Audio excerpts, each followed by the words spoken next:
नमस्कार दोस्तों, स्वागत है आपका हमारे YouTube चैनल एग्री एक्सपर्ट आसिन में। दोस्तों आज हम बात करने वाले हैं फल विज्ञान के तहत एक नए फल के बारे में, आंवला।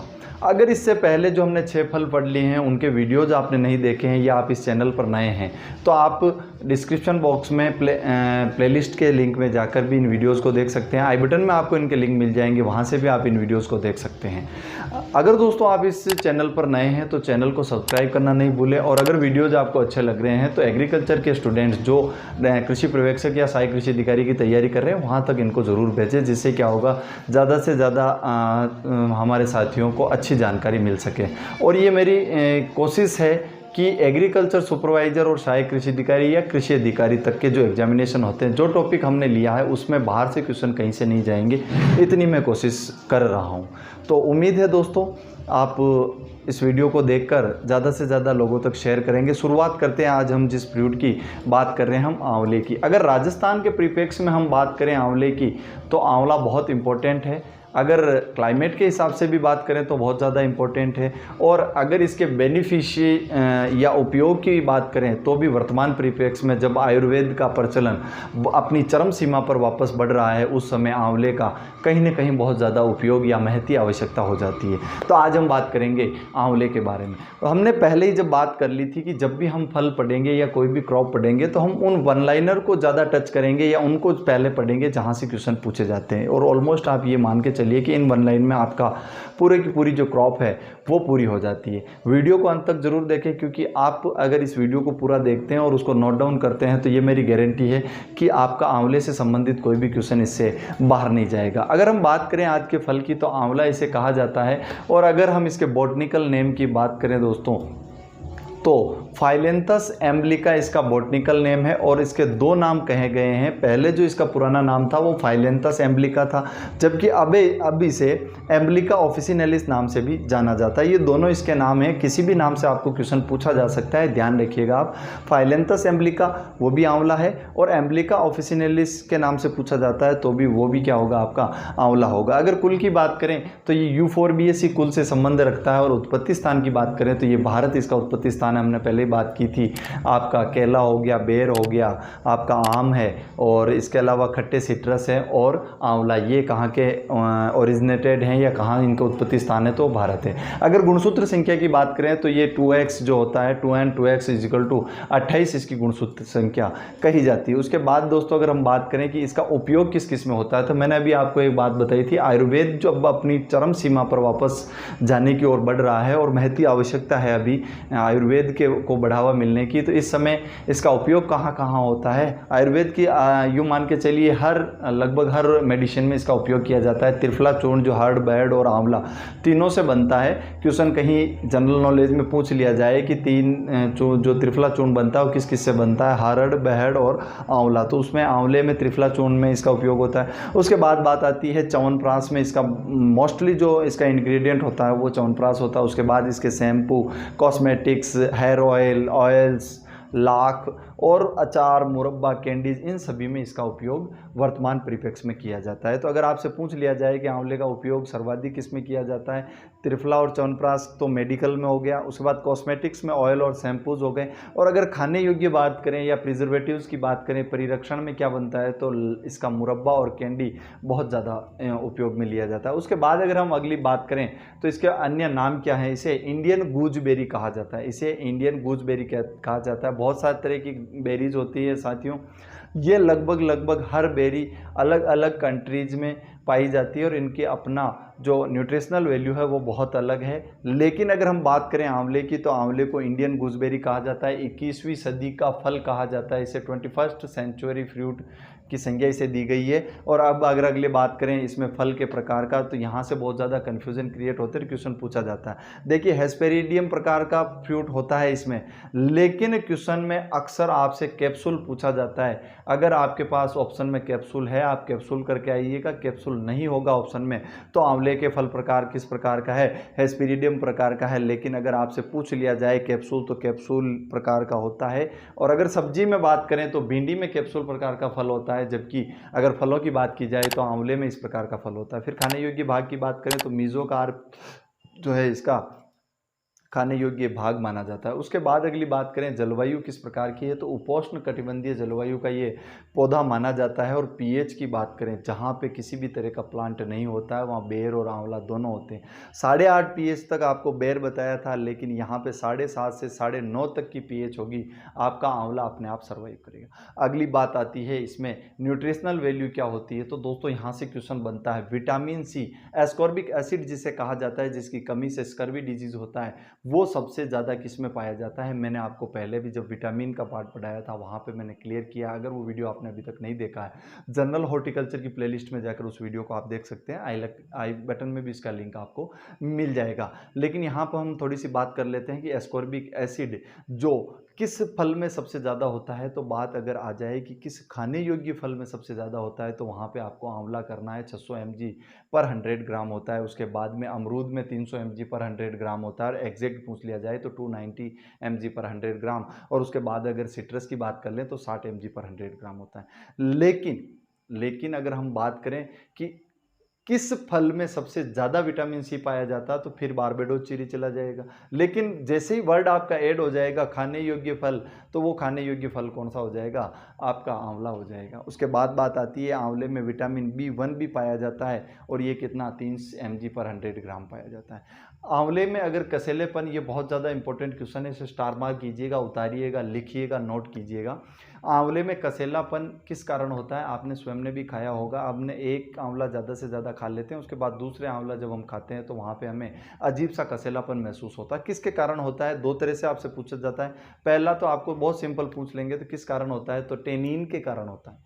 ठीक है, यहाँ तक कोई दिक्कत नहीं है। लेकिन आपको थोड़ा डीप पूछ लिया जाए टेनिन किस प्रकार का, तो फिर आपको बताना है ल्यूकोएंथोसाइनिन नामक टेनिन के कारण आंवले में क्या होता है, कसेलापन होता है। उसके बाद बात करें आंवले में पेक्टिन की मात्रा कितनी होती है, तो 2 से 3% तक इसमें पेक्टिन की मात्रा पाई जाती है।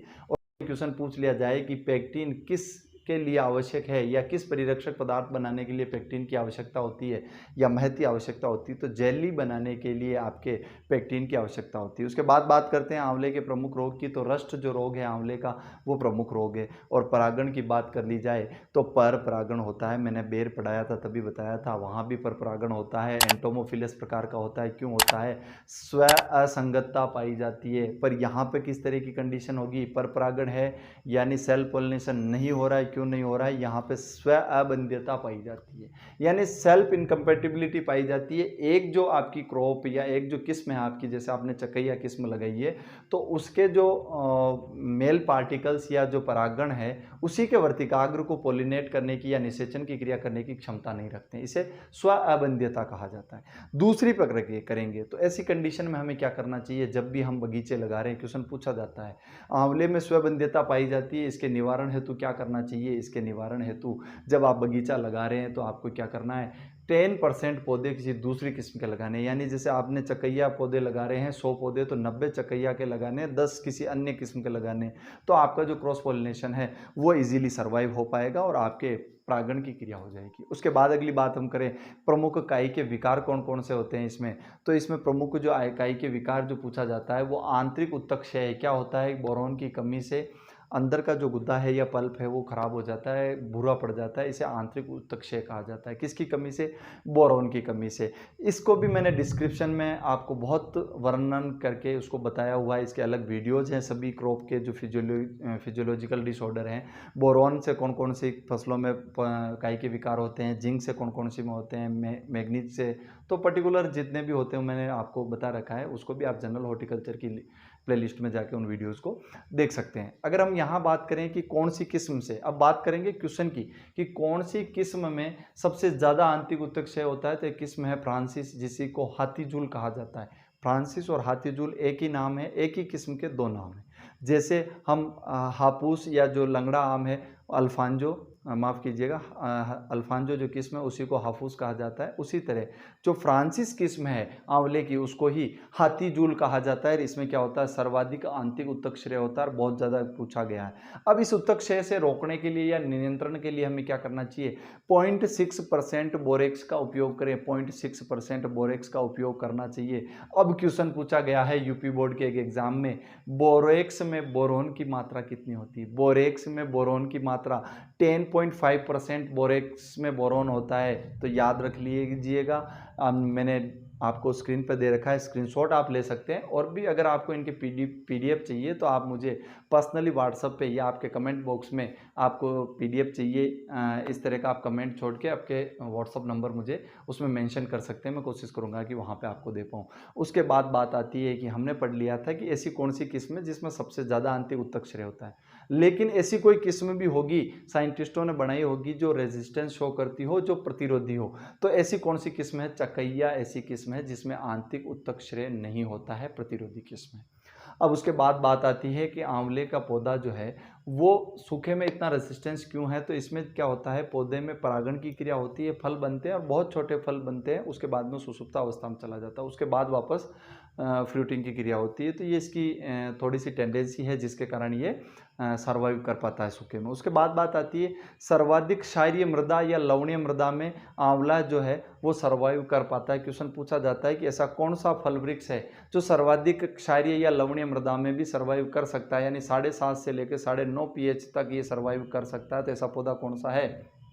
आंवला ऐसा पौधा है। उसके बाद बात आती है कि हम प्रूनिंग या इसमें कटाई छटाई किस समय करें? तो मार्च अप्रैल के समय में हमें क्या करना चाहिए? कटाई छटाई करनी चाहिए। ये आप ध्यान रखिएगा, यहाँ से बहुत ज़्यादा क्वेश्चन पूछा जाता है। प्रूनिंग के बेर में पूछा जाता है, प्रूनिंग कटिंग का समय आपका आंवला में पूछा जाता है। अब बात आती है आंवले में फूल कब आता है। यहाँ से आपको पता चल जाएगा कि सुषुप्त अवस्था में जाता है या नहीं जाता है। आपके आंवले में जो फूल है वो अप्रैल के समय आ जाते हैं, निषेचन की क्रिया हो जाती है, लेकिन हमें फल कब मिलते हैं? हमें नवंबर दिसंबर में मिलते हैं। 6 से 8 महीने का समय लग जाता है फल तैयार होने में। लेकिन आप इस वक्त जाकर देखना, आपको वहाँ पर फल नहीं दिखेंगे क्योंकि बहुत छोटी अवस्था में थे। वापस वो रिवाइव होंगे, उसके बाद में फलन की क्रिया होगी। तो ये बहुत बड़ा टाइम पीरियड और एक नेचुरल टेंडेंसी है आंवले की। उसके बाद बात करते हैं कि आंवले की सर्वाधिक उपज देने वाली किस्म कौन सी है? तो वो NA7 है। और जितनी भी NA7 वैरायटी है हम आगे बात करेंगे। ये नरेंद्र आंवला के नाम से प्रसिद्ध है और ये जो वैरायटीज़ है ये फैज़ाबाद यूनिवर्सिटी से निकली हुई है। आगे हम पूरी बात करेंगे हर वैरायटीज़ की कौन कहाँ से निकली हुई है। तो उसके बाद अगली अगर बात करें कि आंवले में कैंडी या मुरब्बा बनाने के लिए सर्वाधिक उपयुक्त किस्म कौन सी है, सर्वोत्तम किस्म कौन सी है? तो NF6 है। ये दोनों क्वेश्चन बहुत बार पूछे हुए हैं। उसके बाद बात आती है एक वैरायटी है आनंद, उसका नया नाम रख दिया गया, गुजरात वन के नाम से उसका नाम रख दिया गया। ये क्वेश्चन जेट में एक बार पूछा गया है, आंवले की आनंद किस्म का नया नाम क्या है? तो गुजरात वन है। उसके बाद अगली बात करते हैं प्रवर्धन किसके द्वारा होता है? तो 2 विधि से प्रवर्धन होता है। पहला बीज के द्वारा। अगर बीज के द्वारा आप प्रवर्धन कर रहे हैं तो किस समय आपको इनके बीज निकालने पड़ेंगे, ये भी हमें थोड़ा सा आइडिया होना चाहिए। तो अगर हम बात करते हैं कि नवंबर दिसंबर में हमारे को फल मिल जाते हैं लेकिन उनसे आपका जर्मिनेशन नहीं होगा, तो कब आपको फल से बीज निकालना है? फरवरी के समय आपको फल से बीज निकालना है और 1 किलो बीज निकालने के लिए आपको 1 क्विंटल फल की आवश्यकता होगी। ये कहीं आपसे पूछ लिया जाए या जनरल आइडिया आपको पता होना चाहिए कि 1 क्विंटल अगर आप फल ले रहे हैं तब आपको कहीं जाके 1 किलो बीज प्राप्त होगा। उसके बाद अगर हम अगली बात करें कि वानस्पतिक प्रवर्धन हम किस विधि से कर सकते हैं, तो हम वानस्पतिक प्रवर्धन जो है वो पेच कलिकायन विधि से कर सकते हैं। और आंवले के लिए यही पूछा जाता है, आंवले का प्रवर्धन किस विधि के द्वारा होता है या सर्वाधिक कौन सी विधि उपयोग में ली जाती है? तो पेच कलिकायन, पूरा का पूरा 4 कट पेच निकाला जाता है और वहाँ पे बड वाला पेच सेट किया जाता है। इस विधि को पेच कलिकायन विधि करते हैं। इसका भी हमने वीडियो स्पेशल डिस्क्रिप्शन में डाल रखा है जनरल हॉर्टिकल्चर में, वहाँ जाके आप देख सकते हैं। लेकिन आपसे क्वेश्चन पूछ लिया जाए कि आंवले में कौन सी विधि वानस्पतिक प्रवर्धन की सबसे उपयुक्त है, सर्वाधिक उपयोग की जाती है, तो पेच कलिकायन। उसके बाद वीनियर ग्राफ्टिंग भी काम में ली जाती है। और आपसे पूछ लिया जाए तो बाकी जो मोस्ट है वो कौन सी विधि है, वो आपकी पेच कलिकायन विधि है। रोपण की बात करें तो हमें क्या क्या चीज़ें एग्जाम की दृष्टि से ध्यान रखनी है। एक तो पौधे के गड्ढे का आकार क्या रहेगा और लाइन से लाइन और पौधे से पौधे की दूरी क्या रहेगी, ये दोनों चीज़ें हमें ध्यान में रखनी पड़ती है। तो आइए हम बात करते हैं कि अगर इसके गड्ढे की बात पूछी जाए कि गड्ढे कितने आकार का रखना चाहिए, तो बड़ा पौधा है, गड्ढे का आकार आपका 1 घन मीटर का रहेगा, यानी 1 मीटर चौड़ा, 1 मीटर लंबा और 1 मीटर गहरा इसका गड्ढा हमें खोदना चाहिए। उसके बाद हम बात करें पौध ज्यामिति की, तो इसका जो सामान्य आकार है वो 9 बाई 9 मीटर होता है, यानी लाइन से लाइन की दूरी भी 9 मीटर रहेगी और आपके पौधे से पौधे की दूरी भी क्या रहेगी, 9 मीटर रहेगी। वर्गाकार विधि से ये पौधा लगाया जाता है। लेकिन कुछ कंडीशंस में एक नया वर्ड सुनने में आता है जो एग्जाम में पूछा हुआ है एक बार और बहुत इंपॉर्टेंट, इसे स्टार मार्क करके लिखिएगा, हेजरो मेथड। क्या होता है हेजरो मेथड, क्यों काम में लिया जाता है, इसके बारे में हम बात करेंगे। बिल्कुल क्लियर, आपको समझ में आएगा, गारंटी है मेरी। जब प्रतिकूल मौसम हो, कब आपका इसका उपयोग होगा? दो कंडीशन में हम इसका उपयोग करते हैं। जब एक तो प्रतिकूल मौसम हो, यानी कि आपको लग रहा है कि आपका जो ये मौसम है ये आंवले के लिए सूटेबल नहीं है, या लगातार बहुत ज़्यादा प्रतिकूल मौसम की दशाएं बन रही। दूसरी बात है आपकी जो सॉइल है वो अनुपयुक्त हो, उपयुक्त तो सॉइल नहीं हो। ऐसी कंडीशन में हम क्या करेंगे, पौधे से पौधे की दूरी कम करेंगे। लाइन से लाइन की दूरी कम नहीं होती है, ध्यान रखिएगा। हेजरो मेथड पूछा जाता है कि हेजरो मेथड में क्या किया जाता है, ऑप्शन मिलेंगे आपसे। लाइन से लाइन की दूरी कम की जाती है, पौधे से पौधे की दूरी की कम की जाती है, दोनों की दूरी कम की जाती है, या उपयुक्त में से सभी, या कुछ नहीं। ऐसे इस तरह से क्वेश्चन पूछा जाएगा। अगर इस तरह से क्वेश्चन पूछ लिया जाता है तो आपको क्या बताना है, पौधे से पौधे की दूरी कम की जाती है। हेजरो मेथड क्या है, एक स्पेशल कंडीशन है, यूं मान लीजिए सघन बागवानी का एक रूप है, किसमें, आंवले में।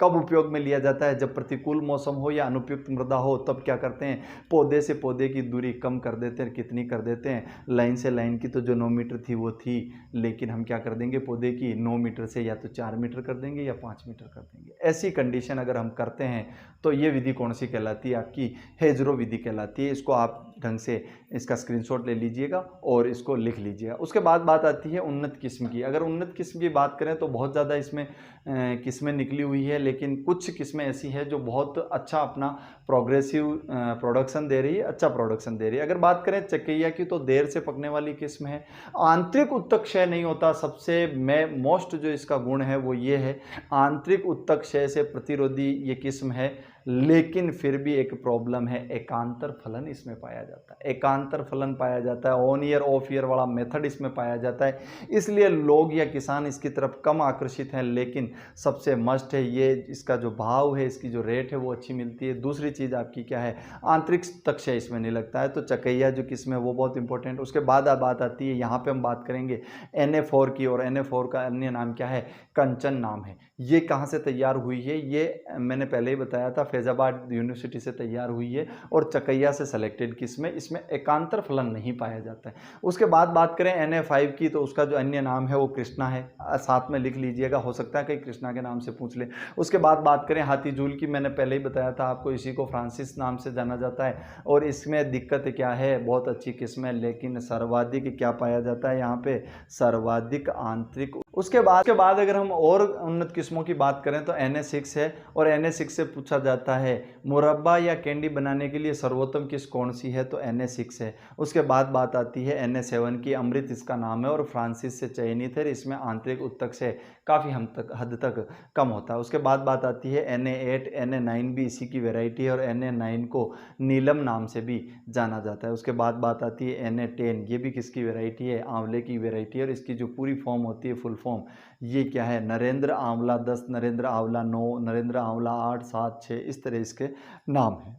उसके बाद एक बलवंत किस्म है, ये भी किसकी है, आपके आंवले की। बलवंत किस्म से क्वेश्चन पूछे हुए हैं कि निम्न में से किस फल वृक्ष की बलवंत किस्म है, तो ये आप ध्यान रखिएगा किसकी है, आंवले की। उसके बाद और किस्मों की बात करें, भवानी सागर, लक्ष्मी बावन, गुजरात वन, गुजरात 2, गोमा ऐश्वर्या, बनारसी, ये वेराइटीज़ क्या हैं, ये सारी की सारी आपके आंवला की। और गोमा ऐश्वर्या कहाँ से निकली हुई है, CIAH, केंद्रीय शुष्क बागवानी संस्थान, बीकानेर से निकली हुई है। उसके बाद हम अगली बात करें कि कौन कौन सी वेराइटीज़ है, किस संस्थान से निकली हुई है। काफ़ी हद तक ये चीज़ें थोड़ा सा डीप है, लेकिन क्योंकि अमरूद में 2-3 बार ललित के लिए पूछा हुआ है, इसलिए हमें थोड़ा सा ये ध्यान होना चाहिए।